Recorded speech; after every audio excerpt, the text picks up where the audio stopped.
गर साहब आपके पास और चुनाव 2024 का चुनाव, बहुत कुछ हम लोग अलग अलग टिटबिट्स में बात कर रहे हैं। ओवरऑल देखा जाए, सीट वाइज बात कर रहे थे हमारे साथी दो प्रशांत टंडन जी। जी मैं दो चीजों पर बोलना चाहता हूँ।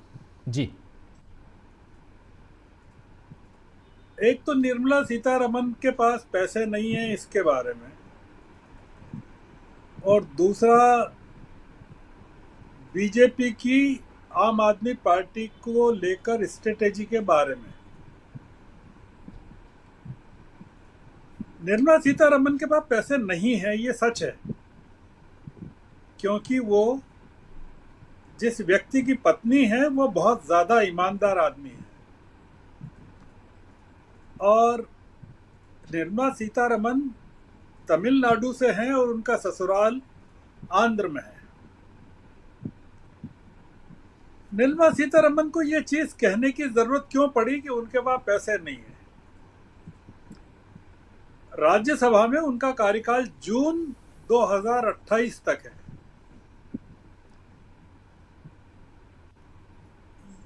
निर्मला सीतारमन ने जो संकेत दिए हैं वो कई संकेत हैं।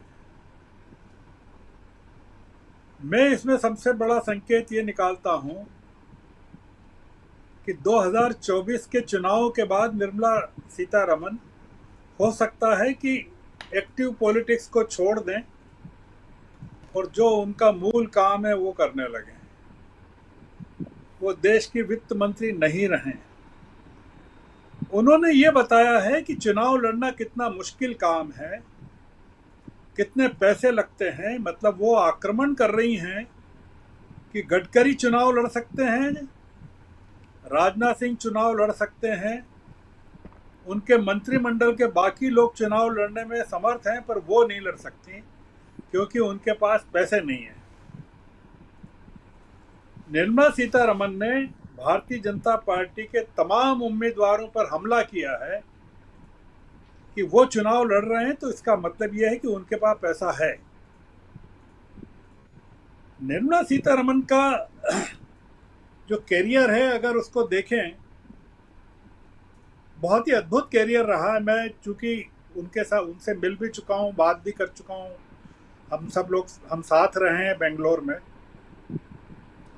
तो पहला मुद्दा तो ये है, क्योंकि मैं अभी टाइम नहीं है इसलिए मैं इस बात को ज़्यादा बढ़ा नहीं रहा हूँ। तो हमें निर्मला सीतारमन पर यकीन करना चाहिए और ये ढूंढना चाहिए कि उन्होंने ऐसा क्यों कहा, वो किस पर हमला कर रही हैं, किस पॉलिटिक्स पर हमला कर रही हैं। क्या वो इलेक्टोरल बॉन्ड्स की पॉलिटिक्स पर हमला कर रही हैं? क्या वो चंदे की पॉलिटिक्स पर हमला कर रही हैं? क्या बीजेपी जो एक्सपोज हुई है पूरे इलेक्टोरल बॉन्ड में उस पर हमला कर रही हैं? निर्मला सीतारमन अगर चुनाव लड़ना चाहें तो भारतीय जनता पार्टी उनके लिए अरबों रुपया खर्च कर सकती है, पर वो ये बता रही हैं कि मुझे चुनाव इसलिए नहीं लड़ना है कि मेरे पास अपना पैसा नहीं है। तो एक बड़ा इंडिकेशन निर्मला सीतारमन दे रही है। अब रही बात जो इन्होंने कही, प्रशांत जी ने, भारतीय जनता पार्टी चाहती है कि अरविंद केजरीवाल जीत जाएं, सहानुभूति के दम पर, अपने ऑडियो के दम पर पंजाब की सारी सीटें जीत जाएं,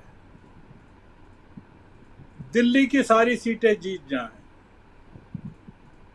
भारतीय जनता पार्टी या मोदी जी ये नहीं चाहते हैं कि राहुल गांधी जीतें पंजाब में या कांग्रेस मजबूत हो।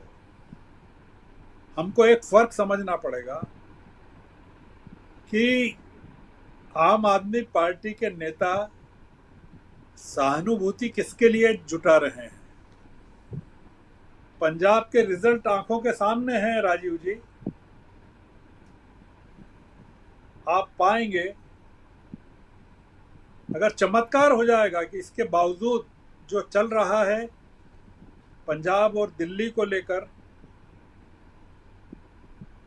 आम आदमी पार्टी और बीजेपी के बीच में, उसके बावजूद अगर कांग्रेस अपनी सीटों को रिटेन कर लेती है वहां पंजाब में, तो बहुत बड़ा मिरेकल हो जाएगा, क्योंकि वहां बीजेपी नहीं है।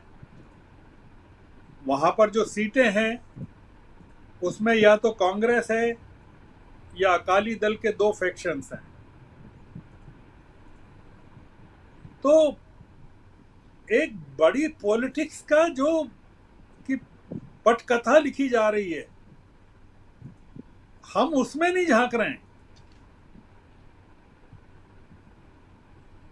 नरेंद्र मोदी को ये सूट करता है कि आम आदमी पार्टी जीत जाए, दिल्ली में भी जीत जाए, पंजाब में भी जीत जाए। कमजोर कांग्रेस को करना है, उस जगह करना है जहां कांग्रेस का गढ़ है। अभी आप देखते जाइए गुजरात में क्या होता है, वो भी देखते जाइए। गुजरात का अलायंस, आम आदमी पार्टी को 2 सीटें दी गई हैं वहां, भरूच की और भावनगर की। ये जो एक पॉलिटिक्स है नई किस्म की चल रही है, और केजरीवाल उसमें किस तरह के खिलाड़ी हैं, बहुत बड़े खिलाड़ी हैं राजीव जी। राहुल गांधी उनके सामने कहीं लगते ही नहीं है। इतने चतुर खिलाड़ी हैं कि वो, जैसा प्रशांत जी या आप बता रहे हैं कि वो जो भाषण दिया वो पूरा वहां टेप हो गया और पूरा वायरल हो रहा है। ये कोई ऑर्डिनरी दिमाग नहीं कर सकता। आप जरा सोचिए कि ये आदमी जेल के अंदर बैठ के इतने कमाल के काम कर रहा है, और जब जेल से छूट कर आएगा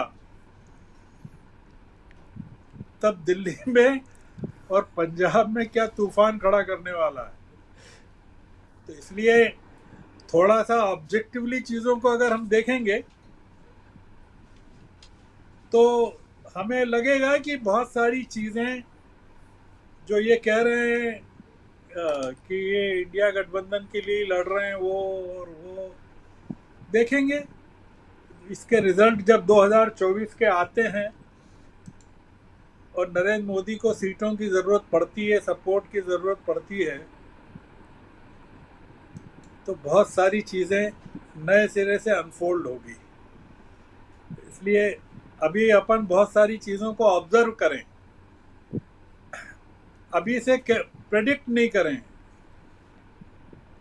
ये मेरा निवेदन है। मतलब मैं नहीं, बिल्कुल सही चीजें देख रहा हूँ।